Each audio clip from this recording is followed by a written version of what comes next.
हाँ जी। तो कल हमने राजस्थान का प्राचीन इतिहास शुरू किया था। हम पाषाण काल की कुछ साइट्स के बारे में पढ़ रहे थे। हमने कहा था कि सबसे पहले सीए हैकेट नाम का बंदा था जो जयपुर और इंद्रगढ़ से हस्त कुठार या हैंडेक्स का पता लगाता है। उसके बाद ऐसी कुछ चीजें सेटन कौर ने आपके झालावाड़ से प्राप्त की और बी ओलचिन ने जालोर से ऐसी कुछ चीजें प्राप्त की थी। पाषाण काल की एक बड़ी साइट जो अपने को मिली वो बागोर भीलवाड़ा जिले में कोठारी नदी के किनारे स्थित है, जहां पर वीएन मिश्र उत्खनन करते हैं, कृषि और पशुपालन के साक्ष्य प्राप्त करते हैं, छेद वाली सुई प्राप्त करते हैं, वहां से माइक्रोलिथ प्राप्त करते हैं, लघु पाषाण उपकरण जिन्हें हम कहते हैं। बाड़मेर में लूनी नदी के किनारे तिलवाड़ा नाम की ऐसी एक और साइट प्राप्त होती है, वहां पर भी वीएन मिश्र उत्खनन करते हैं, वही पशुपालन के साक्ष्य प्राप्त करते हैं, लेकिन साथ में हमें यहाँ से अग्निकुंड भी प्राप्त होते हैं। उसके बाद हम कह रहे थे कि जायल डीडवाना और बूढ़ा पुष्कर में भी हमें पाषाण काल की कुछ ऐसी गतिविधियां दिखाई देती है। हालांकि राजस्थान में सबसे पहले मानवीय हलचल यदि कहीं पर देखी गई थी तो बनास और उसकी सहायक नदियों के आसपास के क्षेत्र में देखी गई थी। नाथद्वारा और कांकरोली में आज भी वैसे पेबुल हमें दिखाई दे जाते हैं जो नदियों के बहाव के साथ में लगातार आया करते थे। सिंधु घाटी सभ्यता का एक महत्वपूर्ण स्थल राजस्थान में दिखाई देता है कालीबंगा, जो कि हनुमानगढ़ जिले में घग्गर नदी के किनारे स्थित था, जिसका शाब्दिक अर्थ होता है काली चूड़िया। हम कहते हैं हमें यहाँ से 5 स्तरों का उत्खनन मिला, जिसमें प्राक हड़प्पा और हड़प्पा दोनों का अवशेष प्राप्त होते हैं। जहाँ प्री हड़प्पियन का पहला और दूसरा स्तर प्राप्त होता है, वहीं तीसरा, चौथा और 5वां स्तर हमें हड़प्पा सभ्यता के प्राप्त होते हैं। प्राक हड़प्पा के उस साइट वाली जगह से हमें दक्षिणी पूर्वी दिशा से एक खेत प्राप्त हुआ है, जिसमें हमें जुते हुआ खेत हल चलाया हुआ है, लकड़ी का हल होता होगा, संभवतः एक साथ 2 फसलें प्राप्त करते होंगे। ऐसा कहा जाता है कि फसलें संभवतः गेहूं और जो रही होगी। जो हड़प्पाकालीन स्थल है वो बाकी हड़प्पाकालीन स्थलों की तरह 2 भागों में बंटा हुआ है, जिसका पश्चिमी भाग थोड़ा ऊंचा जिसे सिडेटल या गढ़ी कहा जाता था, और जो पूर्वी भाग है वो थोड़ा सा नीचा बना हुआ है और जिसे डाउन टाउन कहा जाता था, निचला नगर कहा जाता था। निचले नगर की जो प्राचीर है, जो परकोटा है, जो रैम्पार्ट है, उसके जस्ट पास में एक मकान बना हुआ घुसते ही, जो संभवतः गेट कीपर का मकान रहा होगा वहां पर। और सड़कें जो थी वो समकोण पर काटती थी। जो मुख्य सड़कें थी वो 7.2 मीटर चौड़ी थी, जो अंदर जाने वाली सड़कें थी वो 3.6 मीटर चौड़ी थी, और गलियों के अंदर जाने वाली सड़कें 1.8 मीटर चौड़ी थी। मुख्य सड़क की तरफ किसी भी घर का दरवाजा नहीं खुलता है, और जो मुख्य सड़क है उसके दोनों तरफ चबूतरे बने हुए, संभवतः लोग वहां पर दुकान लगाते होंगे, दुकान के अंदर रहते होंगे। हमें खूब सारे यहाँ से वो कब्रिस्तान में सौ वगैरह मिलते हैं। एक मम्मी मैंने आपको दिखाई थी, कितना लंबा चौड़ा डील का डाकी टाइप का आदमी यहाँ से हमें प्राप्त हुआ है। एक बच्चे की खोपड़ी मिली है, जिस बच्चे में की खोपड़ी में 6 छेद किए हुए, शायद वो शल्य चिकित्सा या जिसको हम ऑपरेशन टाइप का कहते हैं वैसा कुछ करना वो लोग सीख गए होंगे, उसके बारे में जानते होंगे। दशरथ शर्मा कहते हैं हड़प्पा सभ्यता की तीसरी राजधानी हुआ करती थी, पर ये गरीब बस्ती थी। यहाँ पे कच्चे ईंटों के मकान बने हुए हैं, और जो पर ईंटें जो है वो अलंकृत प्राप्त होते हैं, लेकिन उसके बावजूद आप देखिए कि उन्होंने नालियां बनाई तो पक्की ईंटों की नालियां बनाई, लेकिन घर से जो बाहर जो नाली निकल रही है, घर का जो गंदा पानी निकालने वाली नाली है, वो जो कहीं ना कहीं है वो आपके उससे बनी हुई है, लकड़ी की बनी हुई है। यहाँ से हमें बेलनाकार मोहरें प्राप्त होती है, और हम कह रहे थे कि संभवतः यहाँ पर भूकंप आया होगा, इस वजह से ये सभ्यता नष्ट हो गई होगी, क्योंकि कई जगह पर हमें दरारें दिखाई देती है। 1984-85 के आसपास में भारत सरकार ने यहाँ पर एक म्यूजियम स्थापित कर दिया था। अमलानंद घोष जिन्होंने इसकी खोज की थी, और कालांतर में बीबी लाल और बीके थापर ने 1961 से 69 तक इसका उत्खनन किया था। अमलानंद घोष जो कि 1952 में इसकी खोज करते हैं, वो इसके बारे में ऐसा कहते हैं कि संभवतः ये सभ्यता पहले बीकानेर के आसपास में रही होगी, और इसका नाम वो सोती सभ्यता देते हैं। वो इसे पूरी हड़प्पा सभ्यता का उद्गम स्थल बताते हैं, और इसे कालीबंगा प्रथम भी बताते हैं। वो कहते हैं सावनी और पुगल इसके 2 मुख्य केंद्र हुआ करते थे। आज वहीं से हम आगे शुरू करते हैं। एक और सभ्यता कालीबंगा से थोड़ा सा बाद की, हड़प्पा से थोड़ा सा बाद की, आप लेटर हड़प्पा कह सकते हैं उसको, पोस्ट हड़प्पा कह सकते हैं उसको। एक सभ्यता हमें प्राप्त होती है आहड़।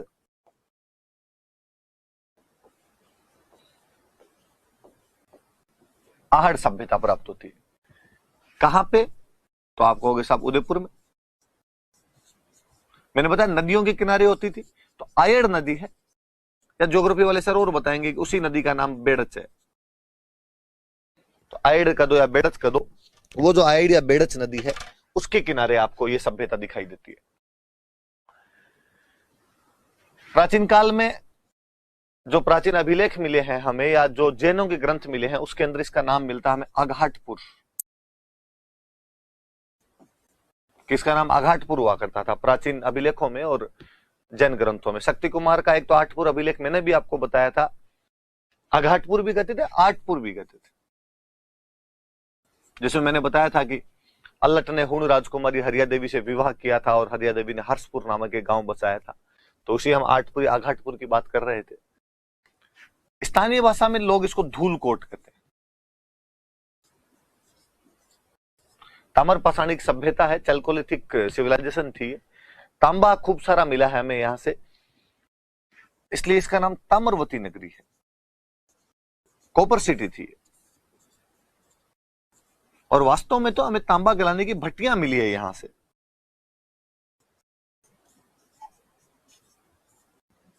कॉपर मेल्ट करने की खूब सारी भट्टियां प्राप्त होती है। दो तीन बातें मैंने बताई कि उदयपुर में आयड या बेड़च नदी के किनारे स्थित है। प्राचीन काल में इसे अघाटपुर या आठपुर कहा जाता था। स्थानीय भाषा में लोग इसे धूलकोट कहते हैं। तांबा गलाने की भट्टियां प्राप्त हुई है, इसलिए इसको ताम्रवती नगरी के नाम से भी जाना जाता है। इसकी खोज करने वाले थे आरसी अग्रवाल। रतन चंद्र अग्रवाल थे, उन्होंने इसकी खोज की थी। उन्होंने बताया था कि साहब इस टीले के नीचे कुछ ना कुछ देखो, आपको मिलेगा। बाद में जो एक्सकेवेशन करने वाले थे, जिन्होंने इसका उत्खनन किया था, वो लोग सबसे पहले उत्खनन करने के लिए आए थे यहां पे अक्षय कीर्ति व्यास। अक्षय कीर्ति व्यास ने सबसे पहले उत्खनन किया था। फिर यहां पे उत्खनन इन्होंने आरसी अग्रवाल सर ने खुद ने किया था।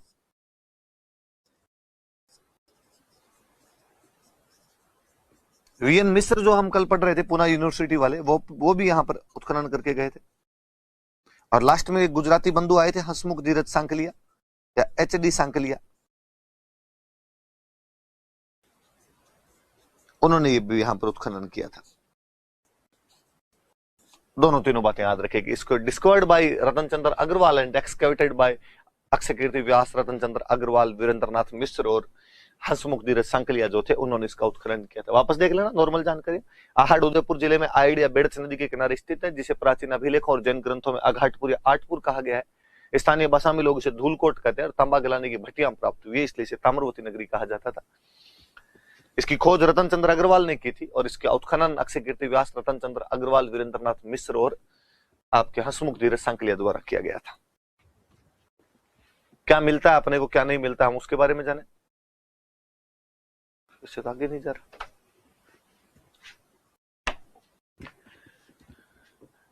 क्या मिला हमें, आहड़ से क्या प्राप्त होता है? सबसे बड़ी चीजें तो यहां से जो मिले हमें को, मृद भांड मिलते हैं,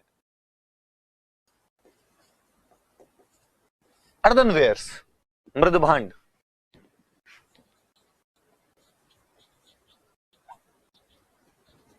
मृद मतलब मिट्टी, भांड मतलब बर्तन, मिट्टी के बड़े बड़े बर्तन, मटके टाइप के आप कह लो, वो प्राप्त होते हैं हमें यहां से। मृद भांडों की संस्कृति है वास्तव में लाल या काले रंग के, लाल और काले रंग के मृद भांड प्राप्त होते हैं। इनको यहां पर लोग बोलते थे गोरे, या इनको बोलते थे कोट। आपको कोई कहेगा कि हमें आहड़ से लाल व काले अर्दनवेयर्स प्राप्त होते हैं, रेड एंड ब्लैक अर्दनवेयर्स या मृद भांड प्राप्त होते हैं, जिन्हें क्या कहा जाता था लोकल लैंग्वेज में, वहां के जो लोग थे उनको क्या कहा करते थे, इनको गोरे कहा करते थे और इनको कोट कहा करते थे। एक जगह से हमें 6 चुल्ले मिले हैं।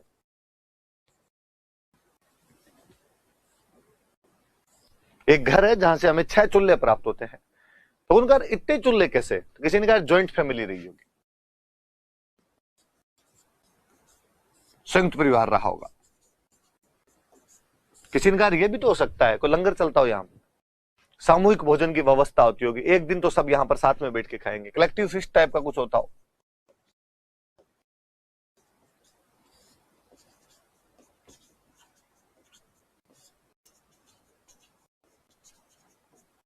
हालांकि हम जब भी मैं पढ़ाता हूं, मैं हमेशा बताता हूं कि यहां से 6 चूल्हे प्राप्त होते हैं, जो जॉइंट फैमिली या कलेक्टिव फीस्ट की तरफ इशारा करता है, या सामूहिक भोजन व्यवस्था और संयुक्त परिवार की तरफ इशारा करता है। पर मेरे कभी चीज गले नहीं उतरती कि मैं अक्सर गांव के अंदर देखता हूं कि संयुक्त परिवार में चूल्हा तो एक ही होता है, लोग ज्यादा होते हैं, और परिवार के टूटने को गाँव में तो बोलते हैं कि थारो चूल्हो न्यारो कर लो। चूल्हा अलग हो गया तब तो संयुक्त परिवार बचा ही नहीं, परिवार अलग हो गया। पर पता नहीं इतिहासकारों ने किस आधार पर इसका निर्धारण किया होगा, और उन्होंने कहा होगा कि नहीं 6 चूल्हे मिले हैं तो ये संयुक्त परिवार है अपने आप में।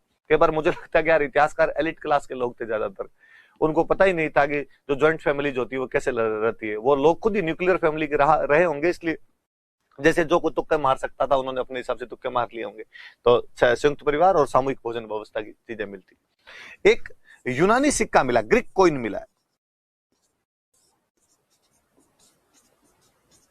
यूनानी सिक्का मिला जिस पर अपोलो का चित्र बना हुआ है। अपोलो उनके भगवान सूर्य को कहते हैं, अपने जो सूर्य भगवान है उसको वो लोग अपोलो कहते हैं।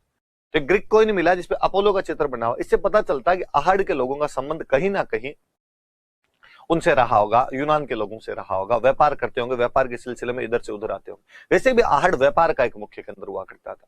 तो यूनान में या तो लोग यहां से कोई गया होगा, वहां से कोई आया होगा, इसी वजह से उनका कोई नाप है। यदि आप में से किसी ने हॉलीवुड की ट्रॉय मूवी देखी हो तो ट्रॉय मूवी में एक डायलॉग भी है जिसके अंदर वो आक्रमणकारी अपोलो की मूर्ति तोड़ता रोकता, ये लो तुम्हारे सूरज के देवता अपोलो। तो अपने जिसको सूर्य भगवान कहते थे उनको अपोलो कह दिया करते थे। यूनानी सिक्का मिला, ग्रीक कॉइन मिला, इस पे अपोलो का चित्र बना। एक वाटर पोर्ट मिला है बिना हत्थे का, हत्थे नहीं है उसके, बिना हत्थे का जल पात्र प्राप्त होता है।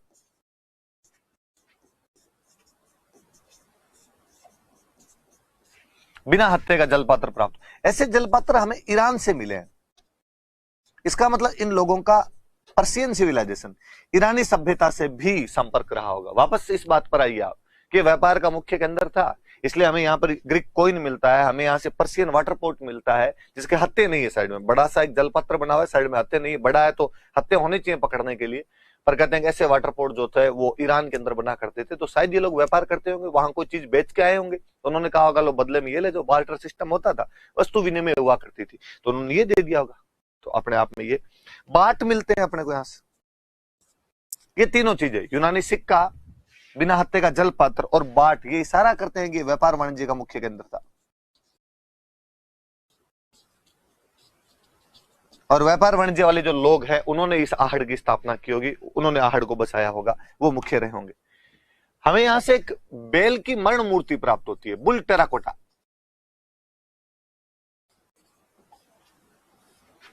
बेल की मरण मूर्ति प्राप्त होती है, बुल टेराकोटा एक प्राप्त होती है। मरण मूर्ति मतलब मिट्टी की बनी हुई मूर्ति है।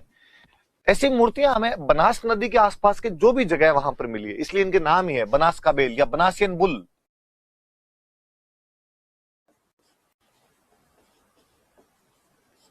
हमें यहां से खूब सारे पत्थर प्राप्त होते हैं, इसका मतलब ये पत्थर वाले जो उपकरण बनाने का मुख्य केंद्र था। पाषाण स्टोन के जो उपकरण बनते थे उनका ये मुख्य केंद्र रहा होगा। अपने को यहां से एक सिलबट्टा मिला है,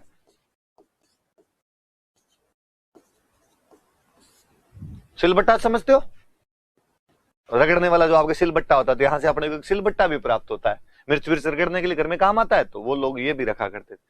जो लाश मिली है उस लाश के साथ में गहने हैं।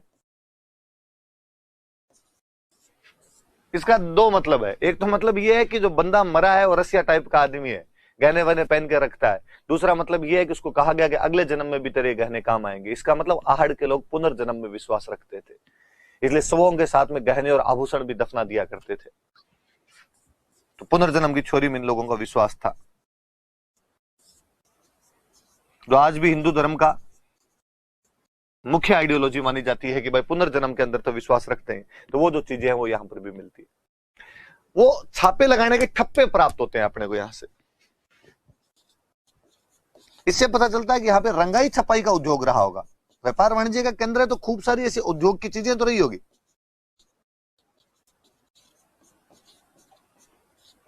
कि छापे छापे मिले, ठप्पे अलग अलग मिले, जिनको यूं लगा लगा के आप रंग करो, रंग करने के बाद ठप्पे लगा दो तो अलग अलग प्रकार के अलंकरण वगैरह बन जाते, फूल पत्तियां बनाने, कोई त्रिभुज वर्ग वृत्त ये बनाने, तो ये सब चीजें मिलती है।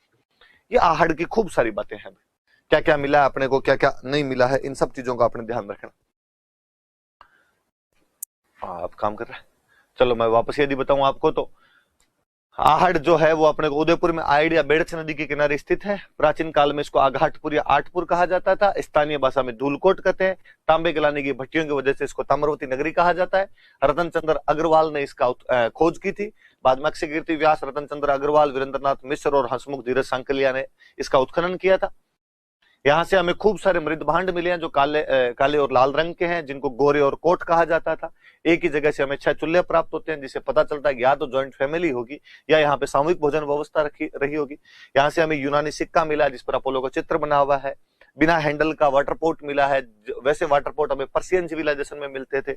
हमें यहाँ से बाट मिलते हैं। ये सब चीजें बताती है कि यह एक व्यापार वाणिज्य का मुख्य केंद्र रहा होगा। हमें यहाँ से बैल की एक मिट्टी की मूर्ति टेराकोटा मिली है जो बनास नदी के आसपास के लगभग सभी क्षेत्रों में मिली है, इसलिए हम कहते हैं वो बनास का बेल है अपने आप में। हमें यहाँ से पत्थर खूब सारे मिले, इसका मतलब ये पत्थर के उपकरण बनाने का भी मुख्य केंद्र रहा होगा। हमें यहाँ से एक सिलबट्टा मिला है। जो लाश मिली है उसके साथ गहने हैं, इसका मतलब ये लोग कहीं ना कहीं पुनर्जन्म में विश्वास रखते होंगे। हमें यहाँ से ठप्पे, छापे लगाने के ठप्पे प्राप्त होते हैं, इससे पता चलता है कि रंगाई छपाई उद्योग का भी मुख्य केंद्र रहा होगा। खूब सारी बात। इस सभ्यता के कई केंद्र और हैं। आहड़ के दिन अन्य केंद्र बताऊं आपको तो 2-3 के अंदर बताना चाहूंगा मैं आपको। एक गिलूंड, एक बालाथल, एक ओछियाना।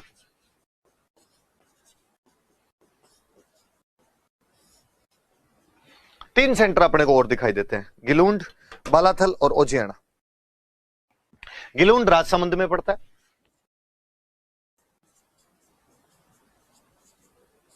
बनास नदी के किनारे।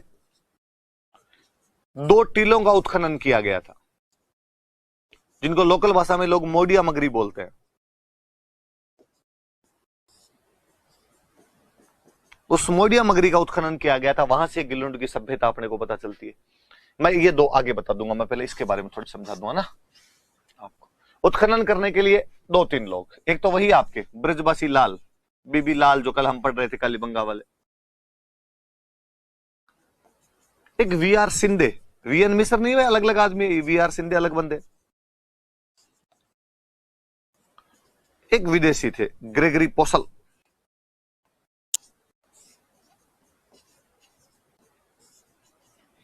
ये कुछ लोग इसका यहां पर उत्खनन करते हैं। गिलुंड और आहड़ में एक बड़ी जोरदार सी चीज दिखाई देती है। आहड़ में कच्ची ईंटों के मकान दिखाई देते हैं हमें, जो कि आपके सूर्य की रोशनी के अंदर पकाए गए होंगे, सूर्य के प्रकाश में पकाए गए होंगे। जबकि गिलुंड में हमें पक्की ईंटों का प्रयोग दिखाई देता है।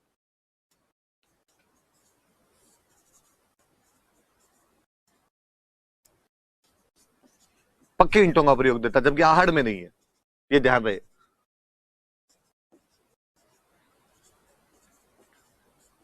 आहड़ के अंदर नहीं है, लेकिन हमें यहां से ये पक्की ईंटों के वो प्रयोग दिखाई देता है। यहां पर हमें पत्थर की गोलियां, बॉल रिंग्स, कांच की गोलियां होती है, वैसे पत्थर की गोलियां मिलती है।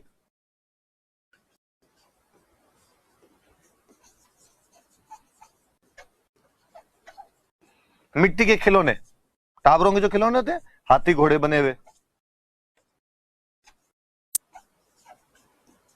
और सबसे जोरदार चीज तो हाथी दांत की चूड़ियां।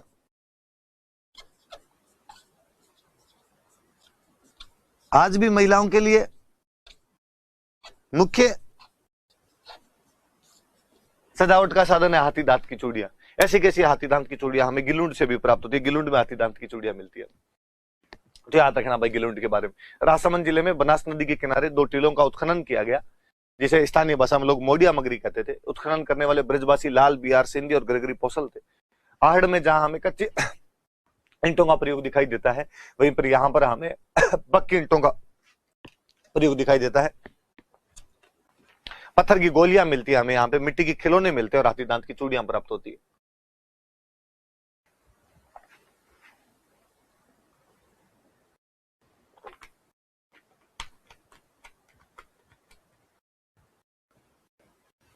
ये गिलुंड के बारे में। गिलुंड आहड़ सभ्यता का एक मुख्य केंद्र रहा है। और आहड़ सभ्यता का मुख्य केंद्र, एक मैंने अभी बताया आपको, बालाथल, उदयपुर में स्थित एक जगह है। वीएन मिश्र उत्खनन करके गए, वही वीरेंद्रनाथ मिश्र। यहां से तो यार बड़ी जोरदार चीजें मिली। 11 कमरों का एक भवन मिलता है। यह तो पक्का ही संयुक्त परिवार रहा होगा कि 11 कमरों का एक भवन बना हुआ है। यहां पे नलकूप के अवशेष मिलते, 5 प्रकार के मृद भांड, अलग अलग प्रकार के, और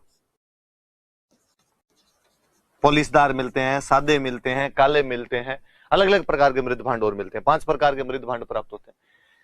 इन लोगों का ऐसा कहा जाता है कि हड़प्पा वालों से कांटेक्ट था, हड़प्पा सभ्यता से संपर्क था इनका। कैसे पता चला? तो कहा यार, एक तो जो मृद भांड मिले हैं ये वैसे ही हैं, एक तांबे के औजार प्राप्त होते हैं, ये वैसे के वैसे हैं जैसे हड़प्पा के अंदर थे। और जो मकान वगैरह भी बने हुए ना, उनमें भी कहीं ना कहीं हमें दिखाई देती है चीज कि ये लोग यार हड़प्पा वालों के थोड़े नजदीक रहे होंगे, हड़प्पा वालों के पास में रहे होंगे। तो ये इन चीजों का इनसे पता चलता है। और यहां पर हाथ से बना हुआ कपड़ा, हाथ से बुना हुआ, सॉरी,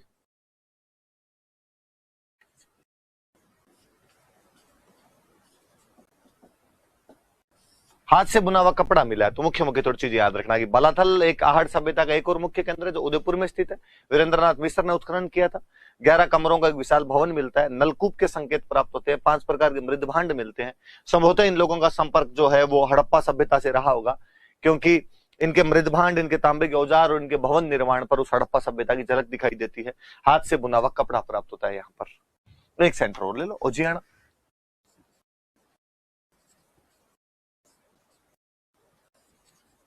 ये भीलवाड़ा में,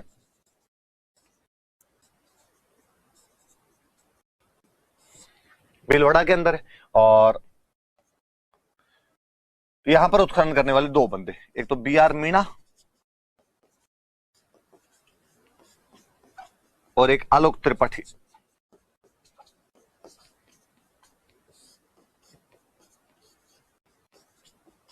B.R. मीणा और आलोक त्रिपाठी 2 बंदे थे जिन्होंने यहां पर उत्खनन किया था। तो ये और याद रख लेना थोड़ा सा। ओजियाना भीलवाड़ा में है जहां B.R. मीणा और आलोक त्रिपाठी। यहां तो ज्यादा कोई बातें नहीं। गाय और बैल की मरण मूर्तियां प्राप्त होती है। वही मैंने कहा कि ये बनास के आसपास वाले सब क्षेत्रों में प्राप्त हुई है। टेराकोटा मरण मूर्तियां वो प्राप्त होती है। और बनास के आसपास जब इतनी मरण मूर्तियां मिलती है तो मुझे इस बात पर कतई अतरज नहीं होता कि आज भी राजसमंद जिले में नाथद्वारा के पास में गांव मोलेला, जो कि टेराकोटा के लिए सबसे अधिक फेमस है। इसका मतलब कहीं ना कहीं पुराने टाइम में यहाँ के लोग टेराकोटा बनाने में सिद्धहस्त हुआ करते थे। टेराकोटा बनाने में प्रवीण, एक्सपर्ट, निपुण थे। इसलिए आज भी यहाँ के लोग ये चीजें बखूबी कर लेते हैं। तो ये इस सभ्यता के, आहड़ सभ्यता के 3 बड़े केंद्र मिलते हैं, 3 मुख्य केंद्र मिलते हैं। आहड़ एक तो खुद तो है ही अपने आप में, उसके बाद में गिलुंड है, उसके बाद में बालाथल है, उसके बाद में ओजियाना है। तो ये 3 चीजें याद रख लेना। अब इसके बाद मैंने कल जब आपको समझाया था तो मैंने कहा था पहले पाषाण काल है। पाषाण काल के बाद में आपकी जो सिंधु घाटी सभ्यता पढ़ेंगे, हम सिंधु घाटी सभ्यता के बारे में पढ़ रहे हैं। सिंधु घाटी सभ्यता से थोड़ी सी बाद की आहड़ सभ्यता है, तो मैंने आपको साथ में यही पढ़ा दी, इसमें क्या क्या चीजें थी वो भी यहाँ पर आपको बता दी। अब इसके बाद वाली वैदिक सभ्यता है। वैदिक सभ्यता के बारे में अपने पास ज्यादा जानकारियां है नहीं।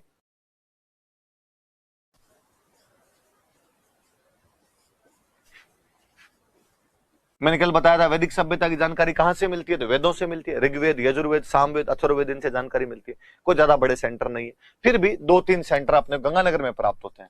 ऐसा कहा जाता है ये उस काल के सेंटर है। अनूपगढ़, तरखान वाला डेरा,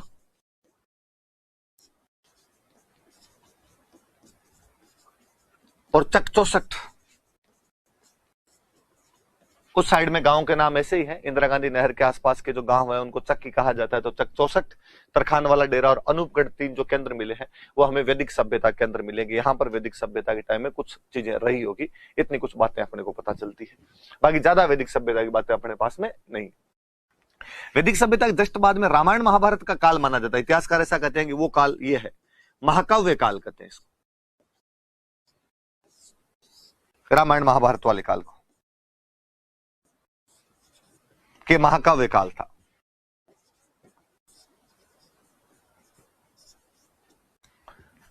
थोड़ी थोड़ी सी जानकारियां मिलती है। रामायण की तो एक बड़ी जोरदार सी जानकारी ये मिलती है अपने को कि भगवान राम जब लंका जा रहे थे और उन्होंने दक्षिणी सागर को पार करना चाहा लंका जाने के लिए, तो समुद्र ने रास्ता देने से मना कर दिया। वो समुद्र ने कहा मैं रास्ता नहीं दूंगा। भगवान राम बड़े कुपित हुए और उन्होंने सरसंघान किया, संधान किया, अपना बाण चढ़ाया और कहा मैं समुद्र को सुखा दूंगा इसको। तभी समुद्र उत्पन्न हुआ। समुद्र ने कहा कि भगवान राम माफ कर दीजिए, काली गाय तुम्हारी धूड़ खाई मैंने, आप कहोगे उतना रास्ता दे दूंगा। और फिर उस रास्ते पर नल और नील नाम के 2 इंजीनियर बंधुओं ने वहां पर पुल का निर्माण किया, जिसे हम राम सेतु के नाम से जानते हैं। पर भगवान राम जो तीर चढ़ा चुके थे, अब उस तीर का क्या किया जाए? तो कहा जाता है कि वो तीर उन्होंने राजस्थान की तरफ छोड़ दिया था। अपने यहाँ पर किसी टाइम में समुद्र की लहरें उफना करती थी, उस तीर के छोड़ने के बाद में ये क्षेत्र पूरी तरीके से मरुस्थल में बदल गया था और उसको मरुकांतार के रूप में जानने लगे। इसके बाद ये मरुकांतार है। और कहते हैं आज भी अपने पश्चिमी राजस्थान के अंदर शंख, सिपी, कोड़ी जैसी खूब सारी चीजें मिलती है, जो इस बात का अवशेष है कि पहले यहाँ पर समुद्र रहा होगा और उसी की जो सामग्री होती है उनके अवशेष वो अपने को वहां पर प्राप्त हो जाते हैं। महाभारत काल के लिए भी कहा जाता है कि कृष्ण और बलराम कभी इस प्रदेश से होकर, इस मरुकांतार से होकर गुजरे थे। थोड़ी थोड़ी सी अपने पास महाकाव्य काल की जानकारी है, बाकी ज्यादा जानकारी इसके बारे में भी अपने पास में नहीं है। क्यों, कैसे, क्या थे, क्या नहीं थे, कोई ज्यादा जानकारी नहीं थी। वैदिक सभ्यता की तो अनूपगढ़, तरखान वाला डेरा और तख्त 64 से हमें अवशेष मिले, जिसके बारे में कहा जाता है कि वैदिक सभ्यता के रहे होंगे। महाकाव्य काल में, रामायण के अंदर ऐसा वर्णन आता है कि भगवान राम ने जो समुद्र को सुखाने के लिए तीर चढ़ाया था, और तीर कालांतर में राजस्थान की तरफ छोड़ा गया, और यहाँ पर भी समुद्र हुआ करता था, और वो समुद्र सूख गया, इसके बाद में मरुकांतार बन गया, और भगवान कृष्ण और बलराम जो थे वो यहाँ मरुकांतार से होते हुए निकले थे। ऐसी कई जानकारी अपने को मिलती है।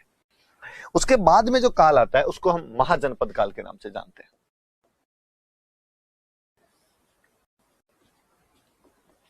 हमेशा कहते हैं कि वैदिक काल में हमारे यहाँ पर छोटे छोटे राज्य बन गए थे, जिनको शुरुआत में जन कहते थे और बाद में उनको जनपद कहने लग गए। ऋग्वैदिक काल में जो जन थे, राज्य को जन कहा जाता था, कालांतर में वो जनपद कहलाने लग गया।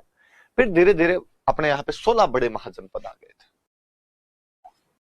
और आप पढ़ोगे, जब बाद में एंशियंट पढ़ोगे तो पढ़ोगे कि बौद्धों का ग्रंथ अंगुत्तर निकाय, खुद्दक निकाय, जैनों का ग्रंथ भगवती सूत्र, इन सब से हमें जानकारी भी मिलती है कि 16 महाजनपद हुआ करते थे, उनके नाम भी मिलते हैं। ये बात अलग है कि नाम थोड़े अलग अलग है, कुछ तो कॉमन है, कई जैनों ने कोई अलग नाम लिख दिया, इन्होंने कुछ अलग नाम लिख दिया।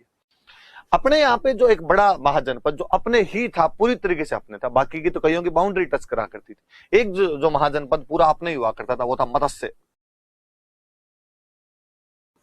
मत्स्य महाजनपद अपना मुख्य भाग था। कौन से इलाके में? तो जयपुर, अलवर, भरतपुर, करौली और धौलपुर। चंबल से लेकर सरस्वती के बीच का जो इलाका था वो मत्स्य महाजनपद का इलाका हुआ करता था। कई जगह से जानकारी मिलती। हमें इसकी जानकारी कहां कहां से मिलती है, इंफॉर्मेशन के सोर्स क्या क्या है इसके, कि मत्स्य महाजनपद था, इसकी जानकारियां कौन कौन देता है? इसकी जानकारी हमें ऋग्वेद में मिलती है, और ऋग्वेद के अंदर लिखा हुआ है कि मत्स्य जनपद का जो राजा था उसके बारे में कई जानकारियां यहां पर दी हुई है। राजा सुदास के साथ उसके संबंध कैसे थे, आप एंशिएंट पढ़ोगे तब राजा सुदास के साथ पढ़ोगे, तो राजा सुदास के साथ जब राजाओं के संबंधों का वर्णन किया गया है तो उसमें मत्स्य महाजनपद के राजा के बारे में बताया गया। एक ब्राह्मण ग्रंथ है सतपथ ब्राह्मण, वहां से इस मत्स्य महाजनपद की जानकारी मिलती है। एक उपनिषद है कौशितकी, उस कौशितकी उपनिषद से इसकी जानकारी मिलती। और महाभारत,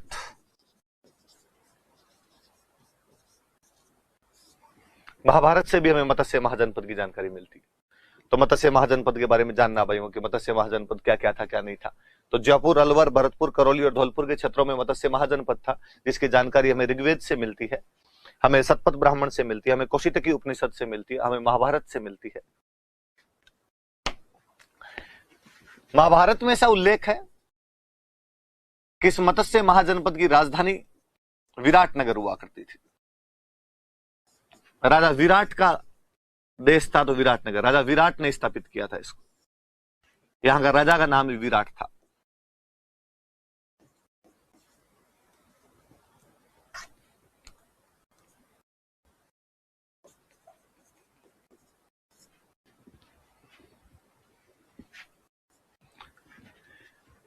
महाभारत यह भी जानकारी देती है कि इसी विराटनगर के अंदर पांडवों ने अपना अज्ञातवास बिताया था।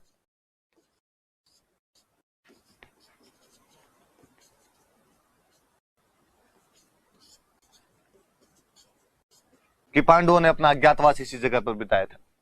और यदि आपको याद हो तो हमेशा पढ़ते भी हैं कि पांडवों को 12 वर्ष का वनवास और 1 वर्ष का अज्ञातवास मिला था। पांडव जैसे तैसे अपना वनवास कंप्लीट करते हैं। अज्ञातवास में कहा गया कि यदि इस बार आपको देख लिया गया तो एक बार पुनः आपको 12 वर्ष का वनवास और 1 साल का अज्ञातवास भुगतना पड़ेगा, उसके लिए तैयार रहिए आप। पांडव उस अज्ञातवास को काटने के लिए राजा विराट के पास में अलग अलग रूपों के अंदर यहां पर आते हैं, नौकरियां कर लेते हैं। जैसे हम पढ़ते हैं कि अर्जुन जो थे बरहनल्ला, एक नपुंसक के रूप में बरहनल्ला बनकर, एक नर्तक बनकर, और यहाँ राजा विराट की पुत्री हुआ करती थी राजकुमारी उत्तरा। राजकुमारी उत्तरा को डांस सिखाने लग जाते हैं। क्या हो गया?